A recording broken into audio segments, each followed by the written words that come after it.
7h47, educação nas escolas particulares foi tema de uma palestra realizada aqui em Manaus, ontem no Adrianópolis. O evento foi promovido pela Federação Nacional das Escolas Particulares, FENEP, que busca discutir o momento educacional que o Brasil vive hoje e também os impactos da reforma tributária e o que ela significa para as escolas, em especial as particulares.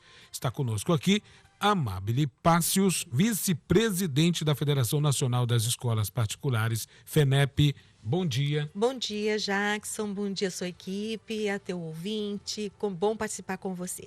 Eu é que agradeço a sua presença aqui.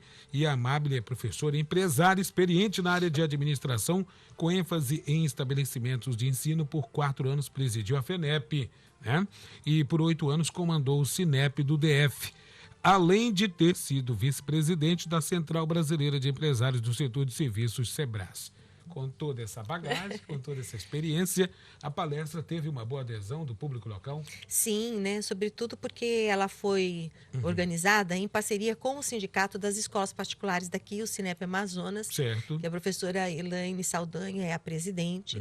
Então, em parceria, evidentemente, que quando você fala em reforma tributária hoje em dia, sobretudo para quem é empresário, a palestra foi bem concorrida e a gente pôde conversar um pouquinho sobre o que a gente tem na mesa e o que está por vir. Exatamente. O que temos e o que está por vir. Então, o que temos hoje na mesa com que a gente pode conversar é a chamada PEC 45, que está na Câmara Federal. Ela é de autoria do deputado Baleia Rossi. Atrás dela está o economista Bernard Api, que é de São Paulo, né? E tem uma comissão que está estudando os impactos dessa reforma. Até ontem havia ainda a possibilidade de acrescentar emendas nessa PEC, nessa proposta. Nós já fizemos isso, nós fizemos na primeira vez que eles abriram, mas depois o presidente Rodrigo Maia postergou, prorrogou mais algumas vezes. Então, até ontem ainda tinha um espaço para você abrir, colocar emendas.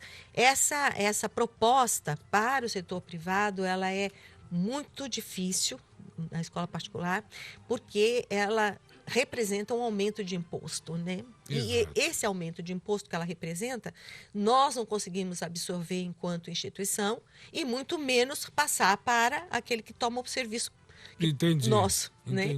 Então ela é ruim porque ela cria um imposto único chamado IBS, juntando IPI, ICMS, PIS, COFINS, ISS, né? Um imposto único, né? Juntando tudo isso. Isso, e a proposta nós passamos de uma alíquota de 5,65 para em 10 anos podendo chegar até 25%. Então, isso representaria o fechamento de escolas. E eu acho que nenhum país pode ficar feliz em fechar a escola. Não né? pode. Outra PEC é a PEC 110. Certo. A PEC 110 é autoria do ex-deputado Rauli, né? Está sendo também analisado no Senado. O relator é um senador chamado Roberto Rocha, de São Paulo. E também nós colocamos também 2 emendas. Ela tem um texto um pouco mais palatável, porque na construção da proposta do Raul, a gente conseguiu conversar com ele, então ela estava um pouco mais palatável, mas mesmo assim implica ainda em algum acréscimo de tributo. Então nós estamos nesse enfrentamento nesse momento. É um enfrentamento que preocupa o setor. Claro. Agora. Sim. E o setor acredita, a senhora acredita que isso possa ser modificado e que haja um equilíbrio tanto do governo quanto com as empresas do setor mesmo?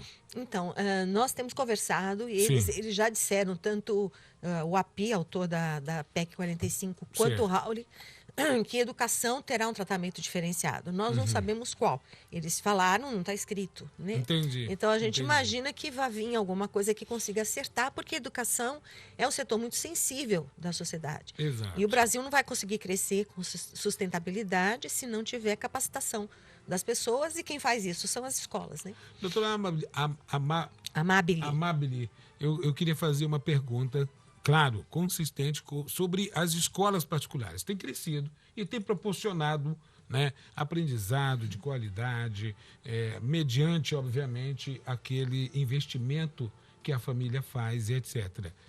Isso aqui, a senhora já acabou de colocar, aprovado, inviabiliza tanto a empresa quanto não tem como repassar para não tem mais. Quem consome o serviço. É o prestador de serviço. O tomador de serviço. O tomador de serviço. É.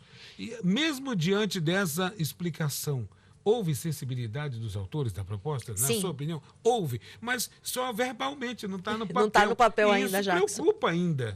Preocupa muito, porque você sabe, quando está no papel, as coisas têm outro tom, né? É outro tom. E a promessa verbal é uma promessa verbal, apenas Exato, isso, né? exato. A escola particular é uma grande parceira das famílias, da sociedade. Exatamente. E até do setor público. Né? Nós temos hoje, para você ter uma ideia, 15 milhões de alunos na nossa rede, em 43 mil estabelecimentos de ensino da livre iniciativa, entre a creche até o ensino superior.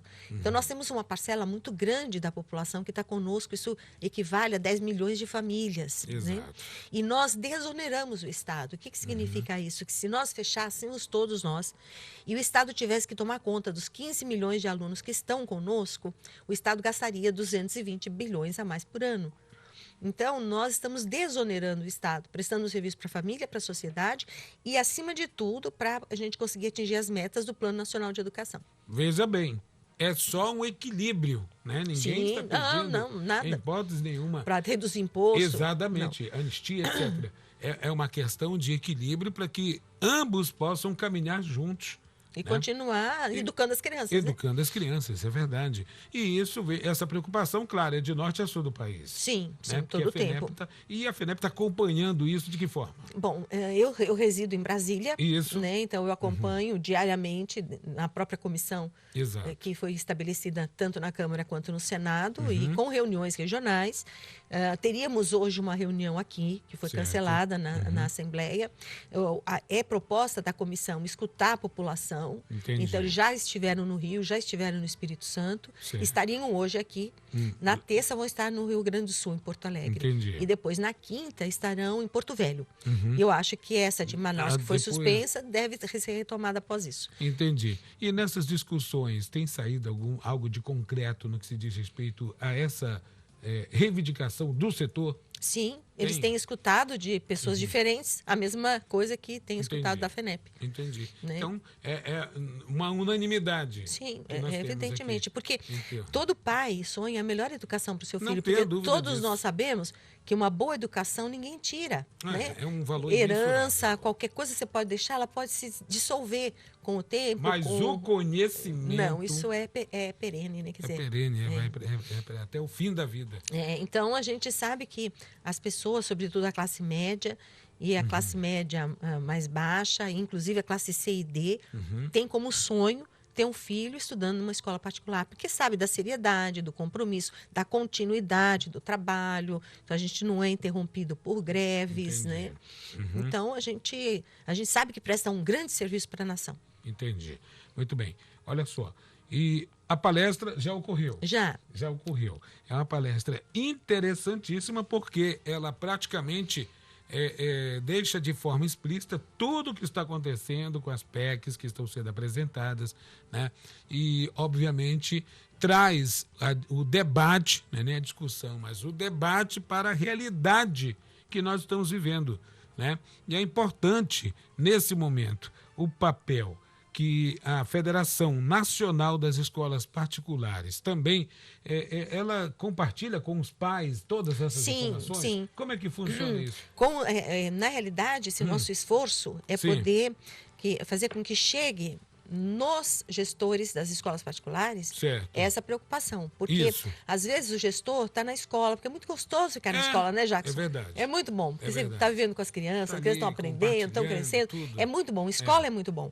Então, e às vezes, o gestor não tem o conhecimento do que está transitando, por isso o nosso esforço em fazer com que as escolas entendam os riscos que a gente tem nessa reforma tributária e também fazer com que isso chegue aos pais que contratam o serviço das escolas. Entendi. Né? Então, a informação, ela é democrática. Sim, né? é verdade. Isso é importante nessa relação, até para planejamento e posicionamento dos pais. Sim, sim. Né? Sim. Em apoio à escola, Sim. que passa por um processo nesse sentido. Mas o interessante, Jackson, é que dentro do Congresso, juntando os deputados, senadores, seus funcionários, todos são tomadores de serviço da escola particular. Exatamente. Todo mundo sabe o que significa, de repente, né, você ter um eminente aumento de 20% no valor que você já paga. Né?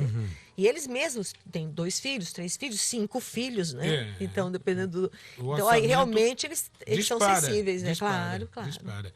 Olha, nós torcemos para que isso seja equilibrado, vamos colocar dessa maneira, e que nós possamos ter como incentivo para que as escolas possam se fortalecer. Estamos falando da iniciativa privada, a iniciativa pública também busca essa concretização sempre de melhorias, né? Mas nós estamos falando também de empresários que geram emprego, que geram renda e conhecimento, que é o valor imensurável para cada cidadão, cada cidadã que vai todos os dias para a escola em busca de uma educação de qualidade. É isso que se busca também dentro desse setor, que está acompanhando essa possível mudança, mas que tem que ter, sem dúvida nenhuma, tem que ser ouvido, né, o setor, para que ele possa também contribuir para uma melhoria para a sociedade. Sim. Isso é importante. Perfeito. Perfeito? Perfeito, querido. Muito bem. Amábile Pácios, muito obrigado pela sua presença. Eu que agradeço a sua oportunidade. Muito Vamos obrigada. torcer sempre para que haja um equilíbrio, que a escola possa ser aquele grande centro de capacitação, né, de formação, que nós possamos ter uma sociedade cada vez melhor, baseada sempre no pilar principal de uma sociedade, que, na minha opinião, chama-se educação. Muito bem, muito obrigada, viu, Jackson? Obrigado, Amábile Pácios, vice-presidente da Federação Nacional das Escolas Particulares. Faça um bom retorno a Brasília. Muito obrigada, viu? Um grande abraço. Seja bem-vinda aqui a Manaus, né? Pois é, Manaus linda sempre, né? Como sempre, né? Muito obrigada, viu? Eu que agradeço e tenha um bom dia. Obrigada para você também.